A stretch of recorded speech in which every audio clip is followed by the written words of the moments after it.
Hey everybody, Michael Snyder, Pacific Northwest Weather Watch. Today is December 18th, and right now we're looking at the mid-level water vapor loop. You can see the system off the coast of California. That's our next precipitation maker, just now spreading precip into Oregon. This is going to continue over the next few days across Pacific Northwest. We'll take a look at those details. Another storm developing here. Looks like it might be headed towards the Pacific Northwest, but this one's got its eyes on the state of California. That's going to drop off to the south. Our next system lies back here across the north central Pacific Ocean. We'll look at those details here as we go through the video this morning. And I wanted to plug my filmmaker friend Dan Lior here. Check out this film he made only in Toledo. This guy's an exceptional filmmaker. So if anybody's out there and wants to collaborate with a great filmmaker, he goes storm chasing with me. We're creating a short film as well.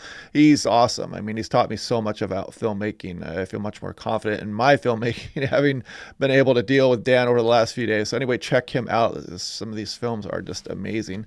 Now, looking at what's going on here. So we've got 500 millibars, 18,000 feet. There's that storm system off the coast of California, and you can see it start to lift and bring itself over the Pacific Northwest here, weakening as it does so. Then that next system I pointed out here, it's got its eyes on California. It's going to bring another big round down there while we wait for our next system here. And then the model's been flipping and flopping back and forth on this next system, slated to move into the Pacific Northwest as we go on in through Friday or potentially in through Saturday here. The GFS has had this north of us, and now it's got it south, and the European is now trending a little bit further north there. So there's still some disagreement with how this next storm is going to come in, but we still have a couple days to watch it. So we'll go ahead and do just that. And you can see this might even bring some beneficial snowfall to some of the interior mountain regions here of the Intermountain West.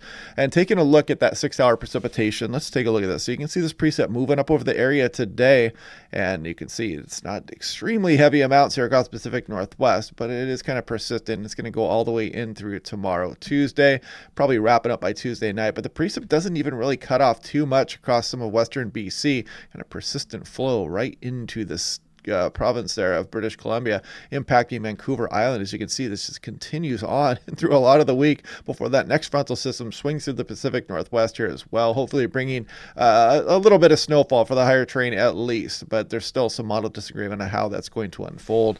Now, taking a look at the thunderstorm outlook, they actually kind of uptrended a little bit here. Maybe you get a rumble of thunder or two with some of this activity moving up across the area. Actually brought thunderstorms across some of the Bay Area in Northern California this morning as well. Looking at Eugene down into the Willamette Valley there, and you can see some decent amounts. The mean is up about around half an inch in a 24-hour period here, and then there's that secondary system that we've got some model disagreement to deal with off as we go towards the end of the week. Here is Vancouver Island. Check it out as you get this initial storm here, and then some pretty rainy outlook here looking as we go on in through the end of the week here for some of western BC and Vancouver Island. So heads up for that. Probably some better snowfall amounts for places like Whistler we'll look at here as well. And there's where that Nootka, I believe that's how you pronounce it there, the heliopad out there across Vancouver Island. That's where it's located there. Now take a look at Seattle, Tacoma. Kind of been downtrending a little bit in these amounts, but still 0.4 of an inch here. Pretty good agreement between the control and the ensemble mean.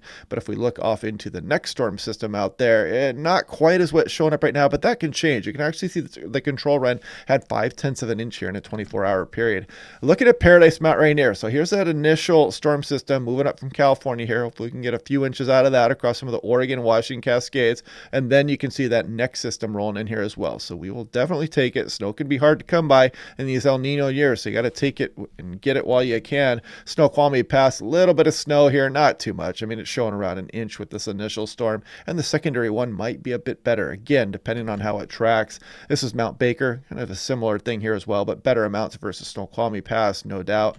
Here we're looking at Whistler, so we could be looking at some decent amounts up through British Columbia also. So 1, 2, maybe 3 rounds here as we go on in towards the end of December. Now looking at Spokane, we're trying to squeeze 1/10 of an inch out of this initial system here. Then hopefully we can squeeze a little bit out of the next storm as well. No promises there. Not looking too great east of the mountains, but you can see maybe Boise can get an inch or 1/10 of an inch or 2 out of that storm system as well, and maybe some additional there. There's Bend, Oregon also. Similar story there. Now, looking at the GFS, this is a 06Z run. There's British Columbia, there's Washington, Oregon. There's the system that's going to be lifting and bringing our precipitation over the next couple of days. And this storm system, of course, got its eyes on California. And we're in a little bit of a break here, but some of that precipitation is going to be pretty persistent for Western BC and again for Vancouver Island during this time frame before this next frontal system blasts through here. Look at the GFS just diving this thing even further south. If you remember yesterday, the European was showing it north and the European was showing it south and the GFS north, and now the GFS is kind of flopped on that and bringing that much further south with that storm system there. And then the Gulf of Alaska low looks like it's going to get cranky. Pretty good confidence in that, but the trajectory of these storms and just how progressive these are is still in question. As you can see, this really kind of hanging back to the west here. It could bring some atmospheric river potential into the Pacific Northwest or even some windstorm potential depending on just how this evolves, but it's fantasy still right now, even though we do have high confidence in the development of that cold air getting out over the Gulf of Alaska.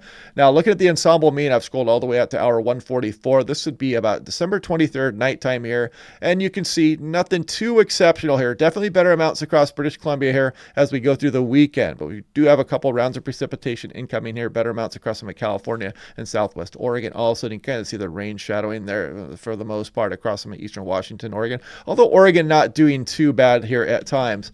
Now, looking at the total precipitation on the GFS 06Z run, let's put this into motion and just kind of scroll through here. And we're going to go out into the extended a little bit here as well. So here goes our next system, and the GFS kind of targeting Oregon a little bit better with that one. Oregon and California diving down towards the Intermountain West here.